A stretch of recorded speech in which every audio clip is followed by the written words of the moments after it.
Donc, je vais vous parler du dispositif BCIT d'aide au fonctionnement pour l'utilisation de biomasse.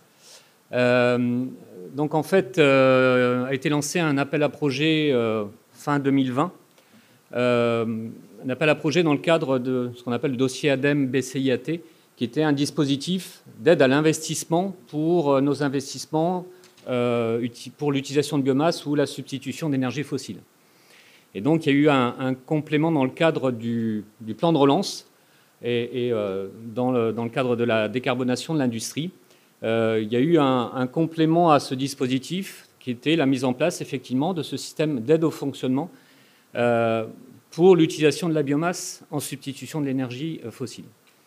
Donc, c'est un travail qui a été, donc ça a été lancé par l'ADEME, un travail qui a été aussi mené par l'Usine de France et le ministère de l'Industrie pour essayer de définir les contours de ce dispositif où en fait tout était à créer pour adapter ce dispositif à notre filière. L'idée de ce dispositif, pour être clair, c'est que à l'époque, l'énergie biomasse coûtait plus cher que le charbon qui était utilisé dans nos usines. Et donc l'idée de ce dispositif, c'était de compenser l'écart de prix entre la biomasse et l'énergie fossile.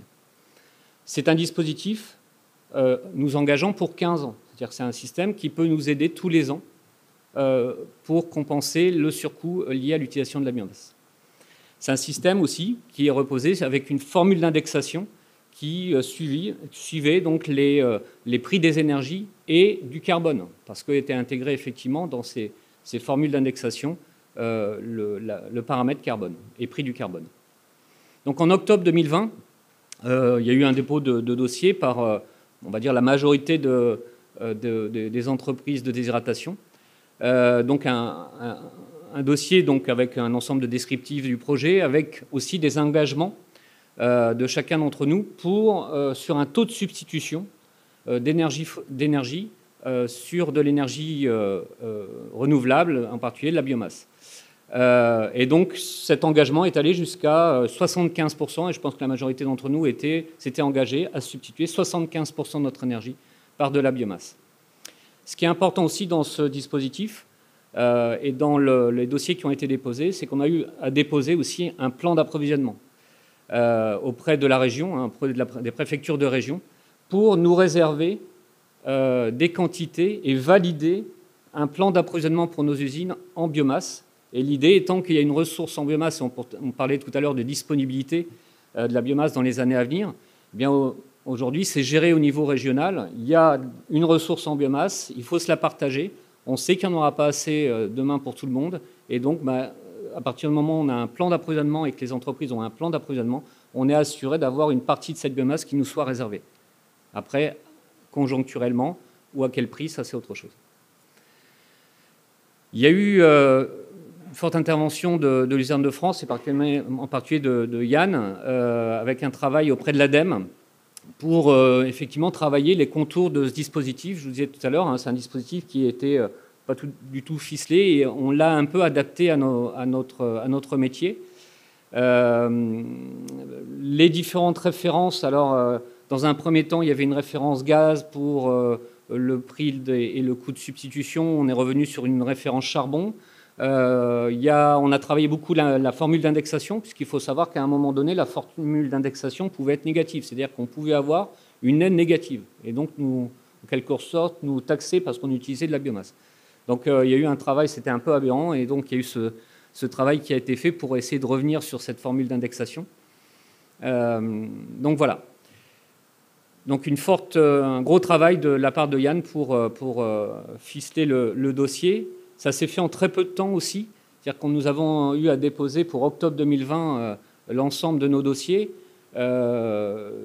et aussi essayer de travailler avec l'ADEME pour que le dispositif nous soit adapté. Et donc ça a été un travail assez rapide et imposant de la part de l'Usine de France. Il y a eu 17 dossiers qui ont été déposés dans la filière. 17 dossiers, c'est vraiment une véritable démarche filière qui a été initiée dans ce cadre-là. Tout le monde a suivi, parce qu'effectivement, tout le monde avait conscience de l'importance et de l'intérêt du dispositif pour les années à venir. 17 dossiers qui qui reposait sur une part des investissements plus ou moins importants en fonction des usines, pour à peu près 6 millions d'euros d'investissements, qui ont été aussi subventionnés sur la partie investissement. Et puis en face aussi, donc l'aide au fonctionnement, qui peut représenter sur une année standard, sur la référence du prix des énergies 2020 et le prix du carbone 2020, un montant de 3 367 000 euros d'aide de base annuelle. Alors, les 17 dossiers qui ont été déposés ont tous été lauréats et il y a eu 3 vagues de validation, d'agrément de ces dossiers. Donc une première vague qui a eu lieu en fin décembre 2020, donc ça a été assez rapide. On a eu quelques entreprises du secteur. Donc là, vous avez une carte qui représente tous les dossiers lauréats en France, quel que soit le domaine d'activité.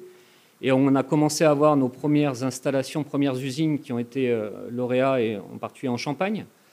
Et puis, il y a eu 2 autres vagues. Et là, on le voit surtout sur la dernière vague. Eh bien, ici, en Champagne, une forte concentration des dossiers lauréats au dispositif, et en fait, qui représente une grosse partie de nos usines de déshydratation. Alors, où en sommes-nous aujourd'hui de ce dispositif? Alors, on est content, on est lauréat au dispositif, mais il faut savoir qu'il y avait déjà, on attendait déjà l'agrément de l'Europe sur ce dispositif et sur les règles d'indexation. Donc ça, aujourd'hui, c'est chose faite. Malheureusement, à cette heure-ci, on n'a pas encore signé nos conventions. Alors, ça date depuis donc fin 2020. On n'a toujours pas les conventions écrites qui nous lient à l'ADEME pour cette aide au fonctionnement. C'est aujourd'hui l'ASP qui doit sortir ces conventions et on ne les a toujours pas. Après, on va dire, c'est pas très grave puisque en fait aujourd'hui, il n'y a pas d'intérêt économique à ce dispositif pour 2021 ou 2022. Pourquoi? Tout simplement, c'est que vous le savez, on a une flambée des prix des énergies, et en particulier du charbon, une flambée du prix du carbone. Et si on compare un peu aujourd'hui le prix de la biomasse en 2022, qui peut se situer aux alentours de 20-21 euros du mégawatt, eh bien, vous avez en face un charbon avec son carbone qui coûte de l'ordre de 50 euros du mégawatt.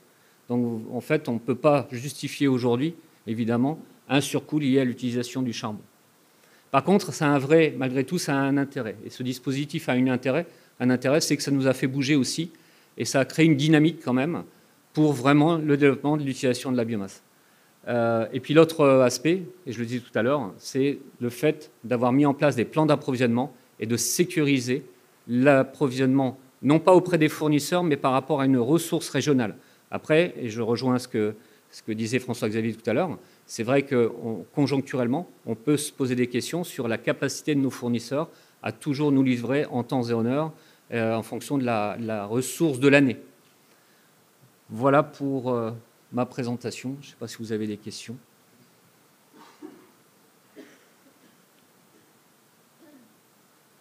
Pas de questions.